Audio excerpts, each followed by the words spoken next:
Hi friends, இந்த கனகாம்பர பூவிலேருந்து ஒரு story பார்க்கலாம். ஒரு ஊரில் ஒரு பாட்டி இருந்தாங்க. அவங்க வீட்டு தோட்டத்தில் ரொம்ப அழகாக கனகாம்பர பூச்செடி வளர்த்தாங்க.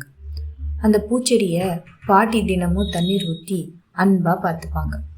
யாராவது அந்த பூவை பார்த்து எவ்வளோ அழகாக இருக்குன்னு சொன்னால் பாட்டிக்கு ரொம்ப சந்தோஷம். ஒரு நாள் பாட்டியோட பேத்தி வந்து, பாட்டி இந்த பூவுக்கு வாசனையே இல்லையே, அப்புறம் ஏன் இவ்வளோ ஆசையாக வளர்க்குறீங்க அப்படின்னு கேட்டா. பாட்டி சிரிச்சுக்கிட்டே சொன்னாங்க, எல்லா அழகும் வாசனையாக இருக்கணும்னு அவசியம் இல்லைம்மா. சில பூக்கள் வாசனையால் மனசை கவரும், சில பூக்கள் நிறத்தால் மனதை மகிழ்விக்கும், இன்னும் சில பூக்கள் நினைவுகளால் மனசுக்குள்ளே எப்பயுமே இருக்கும். அதை கேட்ட பேத்திக்கு அப்போதான் புரிஞ்சுது, மனுஷங்களும் அப்படிதான், எல்லோரும் ஒரே மாதிரியாக இருக்கணும்னு அவசியம் இல்லை. ஒவ்வொருவருக்கும் ஒவ்வொரு அழகு, ஒவ்வொரு சிறப்பு. அதனால் இந்த கனகாம்பரம் பூவை பார்க்கும்போது நம்மளோட தனித்தன்மையும் ரசிக்கணும்னு தோணும்.